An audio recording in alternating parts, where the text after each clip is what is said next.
Currently, Levi is working at the Gospel Mission downtown as the director of spiritual care. He is someone who we have invited often to come and share with you guys because he has a love for the Word, a love for Jesus, and really loves connecting with you guys. And in the past, we've had him come do kind of workshops on the Bible and teach about how to study the Bible, and we've always appreciated that. But tonight, I asked him to share a little bit on this topic, digital discipleship. So, over to Levi. Thank you. Hello, everyone. Hey. I am very glad to be here. I've been here a few times. I am the director for spiritual care at Kelowna's Gospel Mission. Do you guys know where the Gospel Mission is? Some people? All right, Kelowna's Gospel Mission is downtown on Leon. Does anybody know what we do? Give out food. Yes. So Kelowna's Gospel Mission is one of a few different shelters in town, and we do what we can to help those who are experiencing homelessness, who are navigating substance abuse, people who are in acute need. That's who we try and come alongside. We've got a shelter on Leon. We've got a shelter on Bay Ave at the base of Knox Mountain. And we've got 4 women's homes, and we've got a thrift store, and we have a dental clinic. And I feel like I'm missing something. We have a lot of things going on. And it's a pretty fantastic place to be. I've been there for about 8 months. Before that, I was a preacher, a pastor in Kelowna for 8.5 years at Kelowna's Gospel Fellowship. Before that, I was a Bible college professor. I would teach biblical studies. I would teach science fiction classes, which is a sweet deal. I got to finagle that one because on my last 2 years, I was the academic dean, and academic deans get to help set the curriculum. That's your responsibility. So I was like, oh, we need a general studies class. If only someone could teach the history of science fiction. And I was that someone. So that's a bit of who I am. I've been in Kelowna since 1989. We moved here from Alberta. And then I went away from Kelowna to go to school in Saskatchewan and then do my master's over at Regent College, which is where James did his as well. And like many of you, I am a child of the internet age. I, unlike you, remember when it happened and when it came in. I experienced modems and dial-up and all that sort of thing. But I don't think I'm too far removed from it right now either. So I'm 42, but I am that guy. I have a Twitch account. Some of you like me more, some of you like me less. I have to watch people play StarCraft 2, so that's my thing. Like many of you, I love a good YouTube video. Anybody here like watching dog grooming videos? Yes. I'm going to single you out. If you dare to raise your hand, I will single you out. I like watching a good refurbishment video as well. Those work for me. It's nice. I can't go full ASMR, but that's as close as I get to that part of the internet. That's as close as I get. I'm on Reddit. I float around over there. I don't really do the other social media things, mostly because none of my friends are there, and so there's no one to talk to. It's kind of boring, and it's on Reddit first, anyways. So that's my resume insofar as what business do I have speaking on the digital age and our place in front of it. Here's the thing. I've listened to 2 of the talks. All right? I listened to Dr. Garbuck's talk. I listened to that. I listened to Dr. Provin's talk. I didn't listen to Dr. Statham's because it's not up, and I couldn't, so I have no idea what he said. Anybody help me out here? What did he talk about? Be silent? I'm going to need a little more context.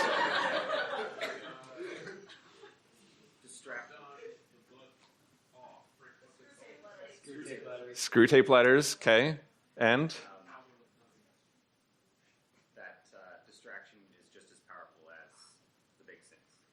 Okay, so here's the deal. I'm not necessarily going to tread any new ground. I want to say that up front. I wanted to list out my digital resume, so to speak, to let you know I'm not a Luddite. I'm in there. I am also on, anybody here played chess?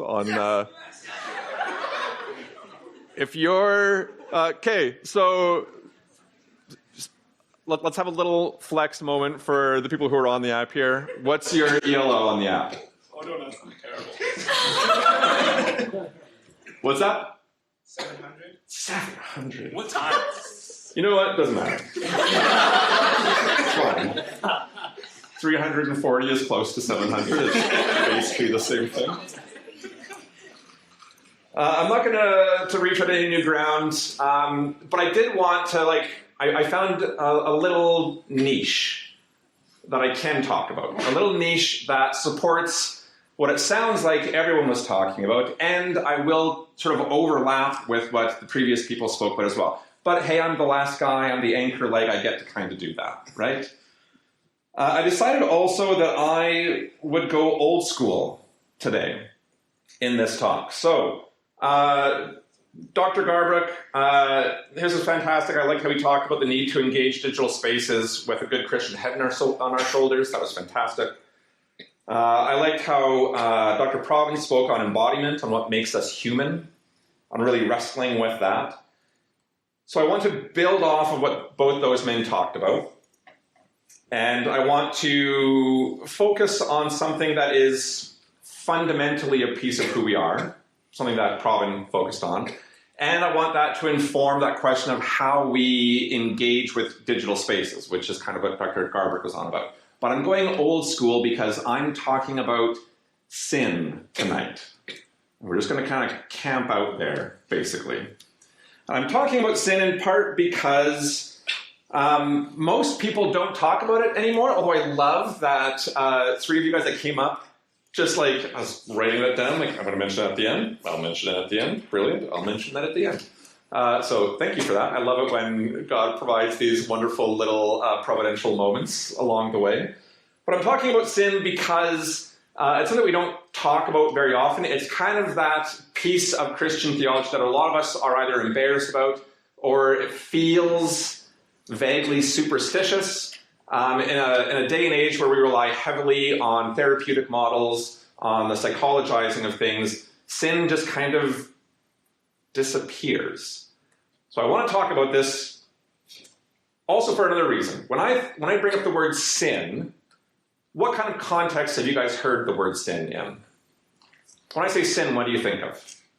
Transgression. Transgression. Hell. What was that? Hell. Hell. Wrong. Wrong. Disobeying God. Disobeying God. Punishment. Punishment. Okay, you guys are more hardcore than I am. I'll tell you. Confession. Confession. Shame. So this might be my own confession in front of you. When I think of sin, I tend actually not to think about those things. I have a friend who ate at a restaurant called the Seven Deadly Fins. That comes to mind. I really like ice cream. How might you describe ice cream using the word sin? Sinfully good. Yes. Have you guys heard that term, sinfully good? Yes. Have you ever heard the term syntax? Not math or computer science, but sin tax. What things are taxed as a sin tax? Cigarettes. Cigarettes are a sin tax, yeah. Booze, sin tax. Nowadays, weed, sin tax. Right?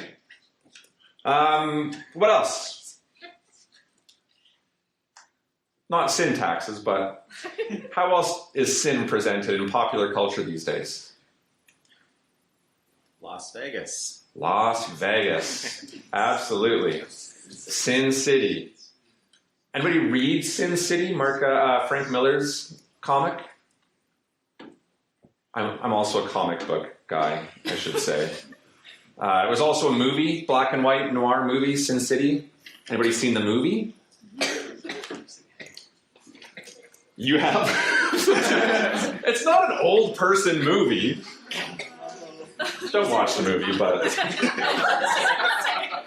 it's a movie that's filled with sex and extreme violence. That's what the movie's filled with. But here's the thing. When we talk about sin, most of the time we're talking about, or in popular culture, sin is presented as an indulgence, as something that can be consumed. This still does have that universal connection to condemnation as well. We heard a lot of that. But again, if we're talking with friends or talking to people outside in the street, etc., if you're the one bringing up sin in connection with universal condemnation, you're usually regarded as the problem. You're usually the person who's coming in like, coming in hot, coming in as the religious killjoy, killing things before they start. You're the one who's the problem, not the person who's doing the sin. That's often how it goes nowadays. For the most part, sin has come to mean something like enjoyable naughtiness. That's kind of the approach that people take with it nowadays.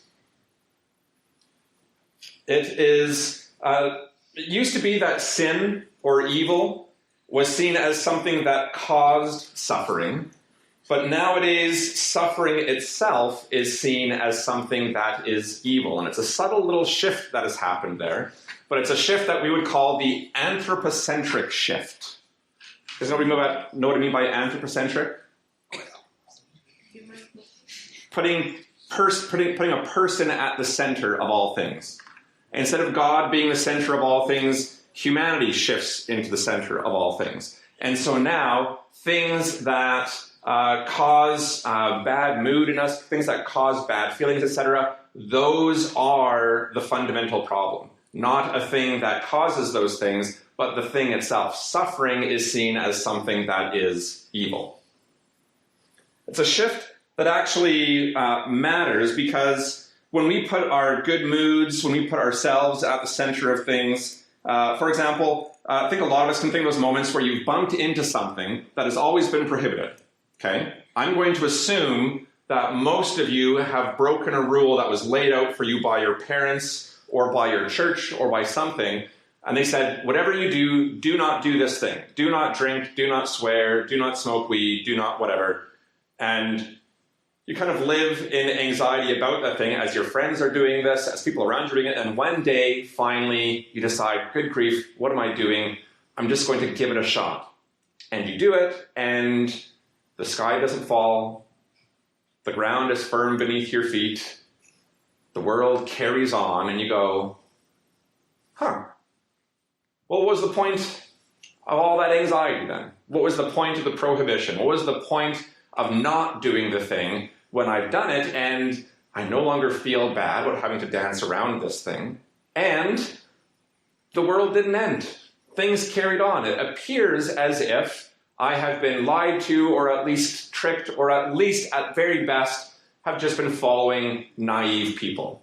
I should, in fact, pursue the things I want to do. After all, if I hold back things that I desire, isn't that something that is actually doing me harm? This is where the therapeutic or the psychological model comes in. Am I not harming myself by avoiding these things? If avoiding these things is causing me anxiety, and if I'm feeling anxiety, if I'm suffering, isn't that in and of itself wrong? Shouldn't I not be feeling that? And the only reason I'm feeling that is because I'm not doing this thing that everyone else seems to be doing, so what's the big deal? And we jump in.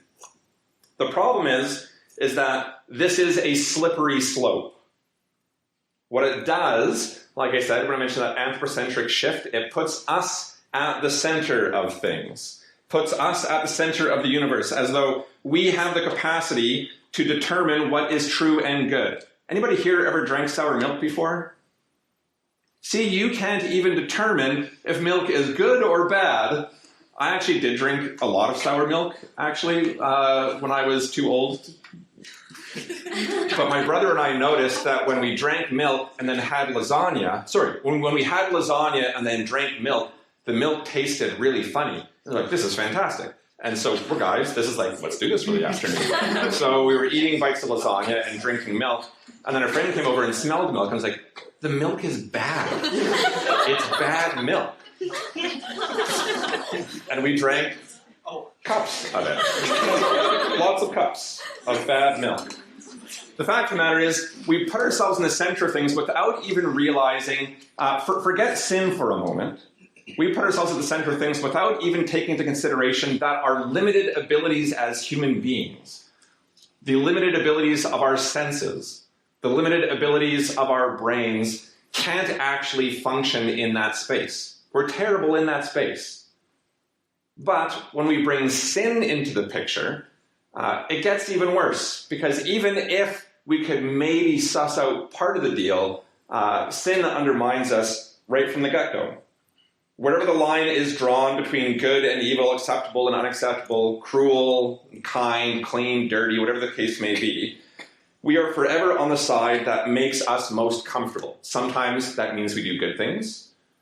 Other times it means we do things that aren't helpful to us, they aren't helpful to our community, but we do it anyways because we are at the center. We serve that master.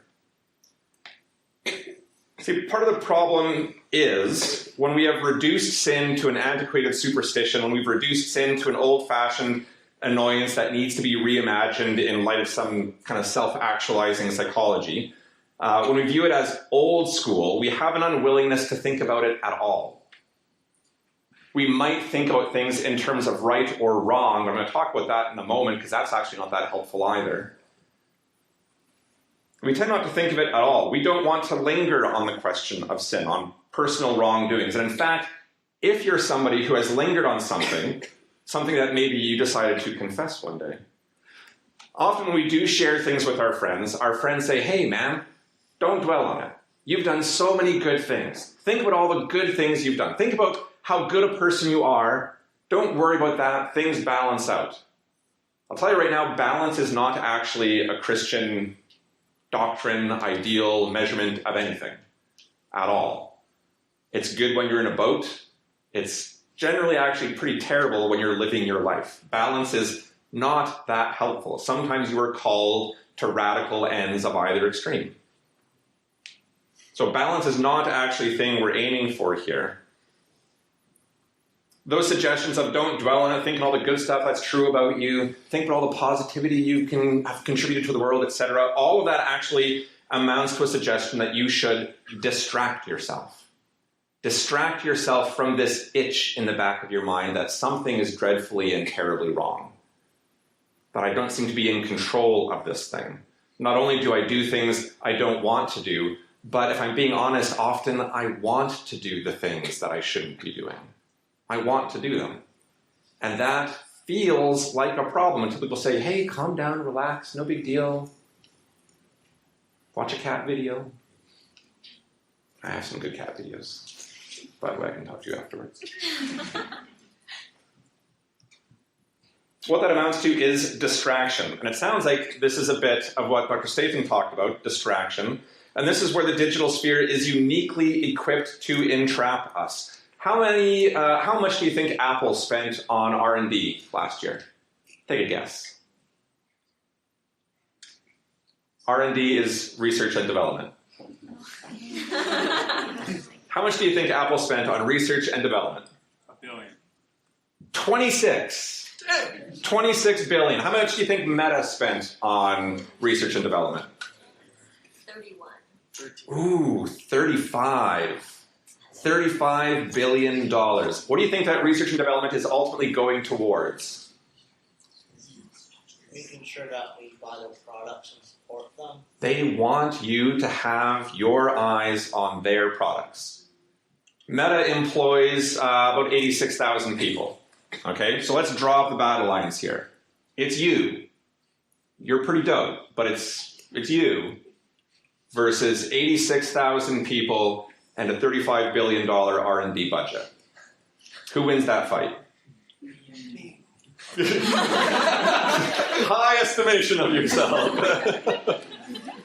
That is a fight, unfortunately, that all of us lose every time.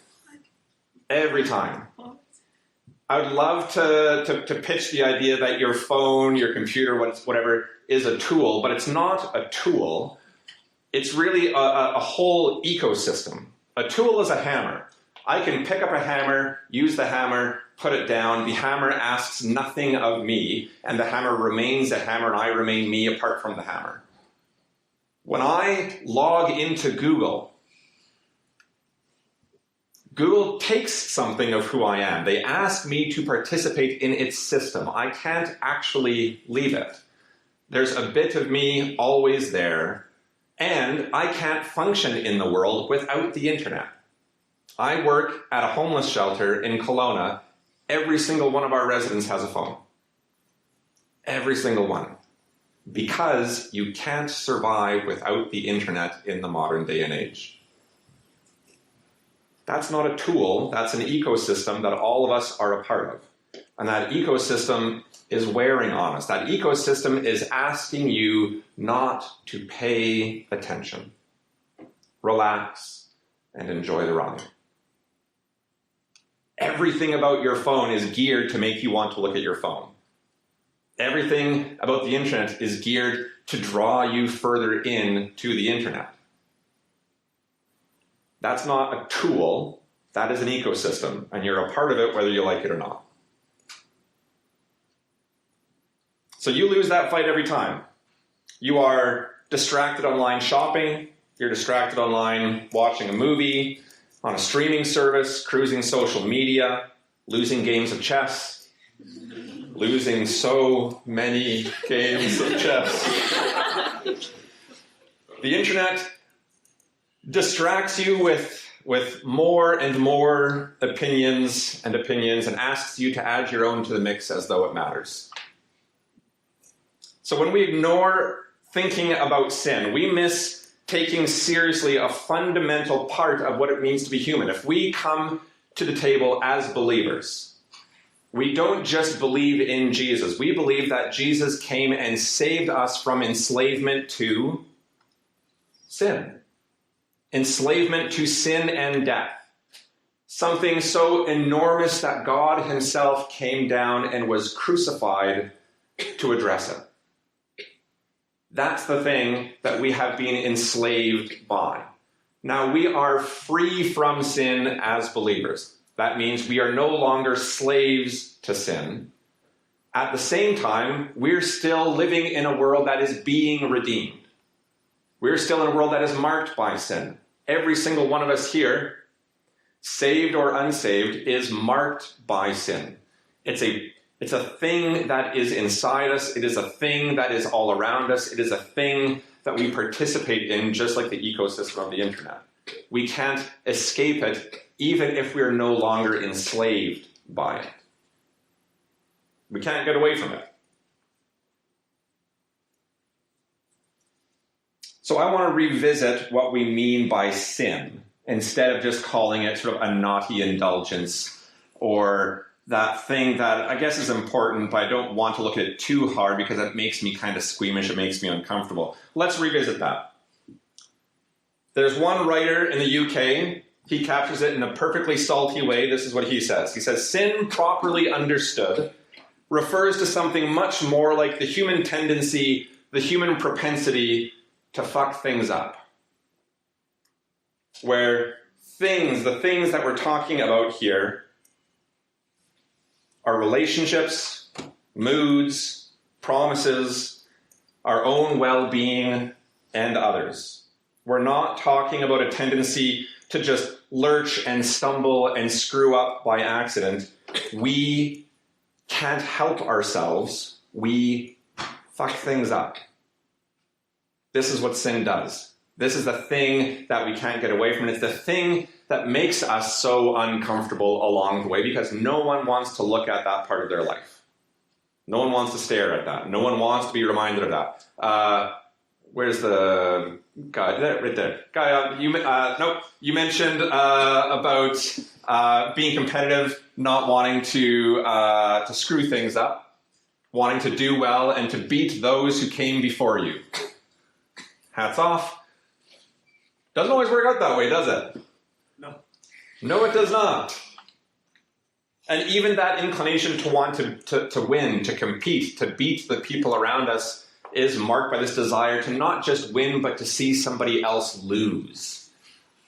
I want to be on top. I want the recognition. I want to be seen. That impulse to rise above others, in spite of others, against the well-being of others, that is sin, taking bloom and root within us. There's another writer, he puts it a little less colorful. He says, sin is anything that breaks our relationship with God. Anything that breaks our understanding of ourselves and our purpose as people created by a loving God. Here's the thing. Sin isn't a list of do's and don'ts. Sin isn't don't smoke weed, don't have premarital sex, don't get absolutely wasted at parties, don't do these things. That is not what sin is. Sin is anything that breaks our relationship with God. Anything that breaks our understanding of ourselves and our purpose as a people created by a loving God. When we look at sin as through the lenses of rights and wrongs, of goods and good things and bad things, the internet is good, the internet is bad, this platform is good, this platform is bad. Those things might feel like they're helpful initially. I can go online and participate in this website, but not this website. I can function this way on the internet, but not in this way, as though following a list of rules is actually helpful. And I want to say it's not. All that does is it externalizes sin. It takes something that is internal, something that is fundamental to who we are, whether we like it or not, and it externalizes it into a thing. This app is bad. This site is good. This site is bad. This app is good. And what happens is we lull ourselves into a false sense of being safe, of somehow being able to control this destructive, chaotic desire that is sin. It doesn't matter if a technology is good, we will find a way to screw that thing up. In the same breath, we can come across things that seem bad or conflicted on the surface and come to realize that there is goodness there at the same time. Again, I work at a homeless shelter. I deal with people who have gone through some horrible things and who have done some horrible things, who are nevertheless somehow good people. And I'm sure you have seen people who have ticked all the boxes of what is good and what is proper and what is right, and they are the worst. They're the worst. Not everyone, but we've seen those people on either end of that spectrum. Here's the thing. When we externalize good and evil, what happens is we allow ourselves to do horrid things throughout the week. We allow ourselves to say horrid things to others, to tear people down, but because we are following the rules of what it means to be good, because we're going to church, because we talk the right way in front of the right people, because we do our devotions, because I have quiet time, then those good things cancel out the bad things, and I come out the other side feeling totally fine. We feel like the scales balance out in the end. That idea of balancing the scales out, that is the insidiousness of sin. Hey, what I did was no big deal, because at the end of the day, I also did these things. Here's the thing. If sin is this insidious chaos monster that has the propensity to fuck things up, last time I'll say that, I promise. How in the world are we supposed to approach the question of redeeming digital spaces? If there's this thing in you that scratches every glossy surface it comes across. How do we actually do that? And the great thing is, some of you guys who came up to the mic already kind of addressed this for me, because the answer is actually a pretty old school answer. The answer is actually leaning into your salvation, your life as a Christian. Dr. Proven, he talked about how being bodies is fundamental to who we are. That coming together to talk, to fellowship together, to walk our lives out together is fundamentally important and can't be reduced to a Zoom call. Human interaction can't take place solely in the abstract. We need each other. What I want to suggest is instead of kind of trying to define a moral framework of what is right or wrong, because that can get twisted too, is that we lean hard into wisdom. What does the Bible say about wisdom? Wisdom is a principal thing. Yeah, the fear of the Lord is the beginning of wisdom. Paul in 1 Corinthians says that Jesus himself is the power and the wisdom of God. So, that song talking about being on the firm foundation of Jesus' love, the question is, can we be honest enough with ourselves to look at ourselves, to invite others to look at ourselves, and say, you say that you love Jesus. You say that you want to grow up in him, mature in him. Dr. Garbrick did this. He asked you, I heard you guys, to take out and to look at your the screen time on your phone. Who loved doing that exercise? Yeah. It's a tough thing to do. Who anybody want to share? We'll call this confession. Who wants to share what their time was? I had, what was it, 8 hours, 15 minutes on YouTube that day? Let's go, baby. If it's a competition, you've won? Yeah. An hour 30. Hour 30. 45. And sin finds a way to... Here's the thing. There's a really great book out there. I highly recommend it to all of you. It's called You Are What You Love. It's by a guy named Jamie K.A. Smith. You are what you love. But, the subtitle goes, you might not love what you think.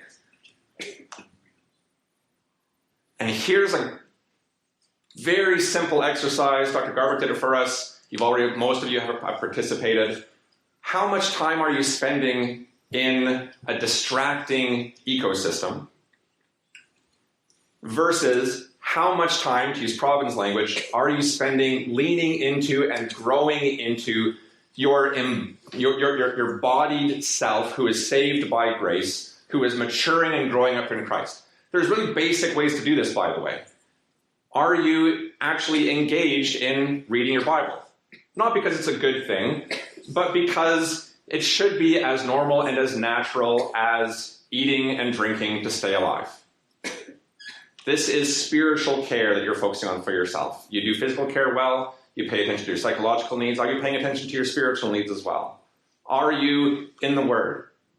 Are you talking with each other about what your life in Christ looks like? It is so encouraging to see how many of you are here during midterms week. That's very cool. Are you talking to each other about how you're doing with your walk with Jesus? Is that just a normal thing to talk about? Is that a thing that you feel comfortable encouraging each other in? I had an uncle who asked me every time we visited, hey, Levi, how's your walk with the Lord? I'll be honest, I hated it. Because I do not know the answer to this question. And as I grew up being asked that question over and over and over, I came to realize my uncle loves me in the same way he loves his own kids. He is risking what was for him an equally awkward question. I have not seen you in a year, so my first question is this. How are you doing with the Lord? How are things going? That was the talk. It became normal. It was so normal in that house that it became a thing that we grew comfortable talking about because it was a part of our life. It was the weft and woof of our life there. It was totally fine to grow up in and around that. And it meant all of a sudden that we could talk about those itches at the back of our mind. We could talk about that insidiousness that keeps on wanting to creep in. I'm not slave to this any longer, but there it is, dangling bait in front of me, trying to distract me from the fact that I'm called to grow up in Christ. To lean into something that promises a beautiful hope and a future. Am I leaning into that? It means paying attention to spiritual disciplines, like confession. It used to be in churches that sermons on self-deception were enormously popular. They were preached all the time. Until this anthropocentric shift slowly began to take place. And when people viewed themselves more and more at the center, having somebody at the front saying, yes, of course, but you could be lying to yourself, became very unpopular to do. No one wanted the looking glass turned around back at them. Confession says, I will ignore that anxiety and that fear of sharing the darker parts of my life, because we all have them. We all have them, and when we don't talk about them, when we allow ourselves to be distracted in our lives, those things weigh us down more and more and more. And so, from the very beginning, the church was encouraged to share with each other how they were doing, where they felt they had taken a step that had separated themselves from God, where they had taken a step that they feel like might have contributed to the separation of somebody else from relationship with God. And they shared those things. They refused to flinch from the fact that they might be wrong, that my behavior might have been inappropriate. And as they did that, what happened was they grew in wisdom. They weren't relying on a list of do's and don'ts. What they were relying on was lived experience, paying attention to what the life of Christ looked like in a given situation. This is why Paul is accused over and over again of being a flip-flopper, of being wishy-washy. Because he doesn't say, for example, this is his world, not so much ours. He doesn't say circumcision is bad.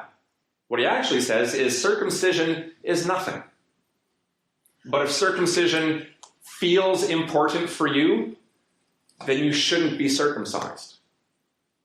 He stands his ground when Titus is told to be circumcised. He's like, nope, this is the hill we die on.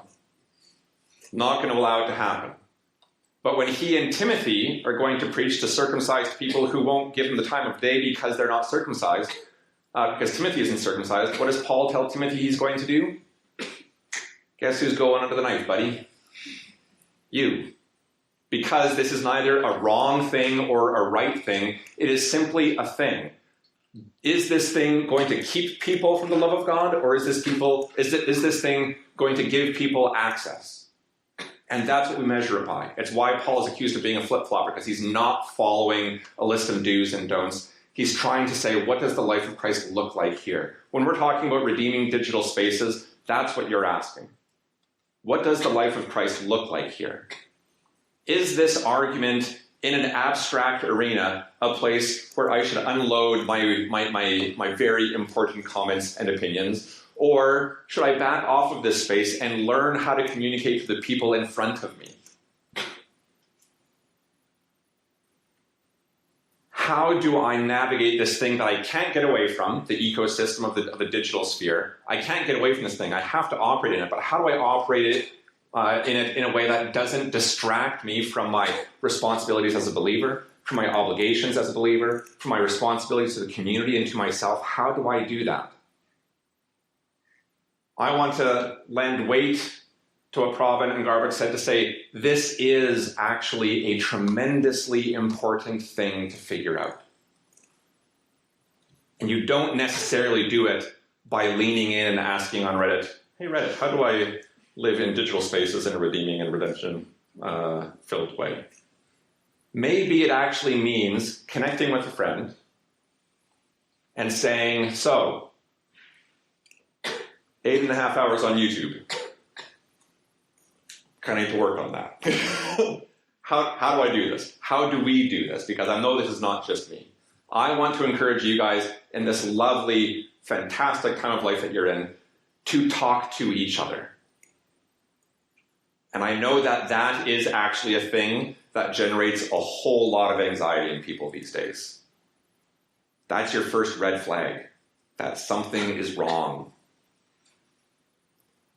Feeling discomfort, suffering in that way is not wrong. It is not evil. It's just uncomfortable. And I want to encourage you to lean hard into each other as you figure out how you walk through this digital space that we're in now in a way that doesn't lead to endless distraction, but in a way that you can engage with well and responsibly as you grow up in Christ. That's what I've got for you today. God bless you.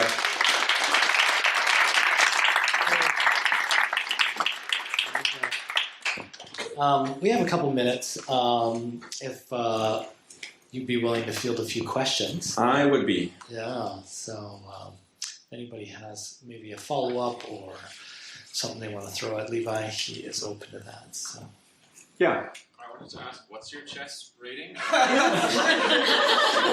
Hold on. Real-time announcement. I'll tell you what, though. This is sin working itself out in my life right now, because I'm going to humble brag here in a second. I've reached my time limit on my internet usage today because I try and only go on about an hour and a half a day. And my limits kick in at 7:30 after supper because I want to be with my family. But of course there's a workaround. Yeah, it's long and annoying, though. It's annoying enough that I don't want to bother doing it every time. All right, here we go. Start game. I'm 319 right now. In my defense, I only play blitz games because I only am looking to kill 3 to 5 minutes. But I'm pretty bad. What's your rating? My rating. I haven't played in a while, but maybe like 1,000. Yeah. I lose. That's what it means. Any other questions? Yeah.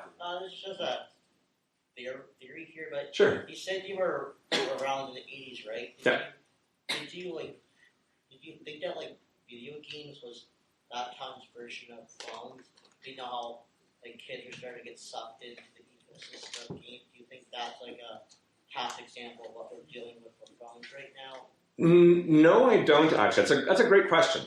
Because the fact of the matter is, every older generation thinks the younger generation is dealing with more things and worse things than they were. And that is partially true and also not true at all. There was actually a lovely post on Reddit about this very thing that showed people writing this kind of thing about the previous generation, and the video went back to 600 BC, generation after generation, showing how the former generation was looking, kind of sneering on the younger generation, how they were navigating the world, etc. So I got a Super Nintendo when it first came out. My parents wouldn't buy it for us, but said, if you want it, you can throw your money together and buy it. So me and my brothers bought it. And I might not win at chess, but I would dominate you in Super Mario Kart. But no, the difference was, in many ways, video games, even back then, were like a hammer. You could put them up, you could pick them up and you could put them away. A lot of my growing up was still being with my brothers, being with people, being around outside. The internet is a different animal. It really is. I actually struggled even with the notion of how to talk about redeeming it as a digital space, in part because most of us here are users. We're not developers, we're not programmers, we're not engineers, we're users. And 86,000 people and a $35 billion R&D budget is just an unfair fight. Honestly, I feel like, I'll get a little radical here. I feel like if Christians should be doing anything, it's that Christians should be advocating for people to wake up to the distraction that the internet is causing. To be perfectly honest, I think that Christians need to adopt a stance that is a bit more radical and less balanced here. Well, you have to use it, you know. You want a good radical person to read? There's a Catholic priest named Ivan Illich I would encourage you all to read. He was very radical. He was against roads. He was against... For real. But here's the thing. You know why he was against roads? He was against roads because the existence of roads meant that people were... the distance between people increased, and the distance between people and their doctors and their services increased, and roads actually perpetuate and worsen poverty. And his issue was that the church should have thought of a better solution than roads. And what he's trying to do is he's trying to hold the church to a higher standard. He's saying, don't let the world around you dictate how the world around you is created. Think hard on these things. Come up with a better solution. He was against the education system. He was against hospitals and how they reduced people's humanity. When he got cancer in his jaw, he realized that his people hadn't seen somebody die well, and so he refused medical treatment, and he died, so that his congregation could see what it looked like to die well and with dignity and not be reduced by the medical system. So he's somebody who put his money where his mouth is. He didn't stop when things got uncomfortable. He leaned in. And whether you agree with him or not, that kind of person is somebody worth paying attention to, even if you disagree with them. So I honestly feel like the church has a tendency to let others be the tip of the spear, and then we come in and pick up the best of bad options available to us. That's boring. That's boring. It's tiresome. We need people who are willing to figure out what it looks like to be Christian people navigating a modern age. That means being more than users. So that's what I would honestly encourage. But I figured most of us here use the internet. So let's talk about the user end and talk about the problem. In my line of work, when we talk about drugs and opiates, you guys have all heard the term overdose. You know what an overdose means. Except that it doesn't mean what you think. Nowadays, people aren't overdosing because they're taking too many drugs. People know how much drugs they can handle. The problem is the entire drug supply is tainted. It's a toxic supply. The problem I feel like with most digital spaces is they are toxic supplies. It's a toxic supply, and you don't even realize it. And before you even know what's happening, you've been on YouTube for 8.5 hours. And that's how it goes. It's not saying, you know what, I got 8.5 hours. Let's do this thing. And you sit down and you go for it. No, you realize, you snap up and you go, holy smokes, what have I done? You just overdosed. That's what happens. You thought you could handle something for 15 minutes, but it's a toxic supply. And before you know it, your whole day is gone. And guess what? You're going to do it again tomorrow because you can't help it. That's the problem. So yeah, I would actually argue for a radical stance, which is why I decided, you know what, let's talk about sin and really take seriously that this thing screws us up. And don't think, yes, but Jesus has set me free. Yes, you're not enslaved by sin, but you are still in a world that is waiting for the full redemption of Jesus to work itself out. There's a reason why in all of Paul's letters, Paul is railing on his churches for living in a way they don't have to live anymore. Why are you allowing yourselves to be distracted? Lean into the Christian life and grow up. The church needs Christian adults, is what it needs, not people who are immature because they've been distracted in their formative years. So there's my radical answer. I would drop the mic, but Justin would be really angry at me. Let's cap it there. Excellent final words. So thank you. Let's give Levi a round of applause.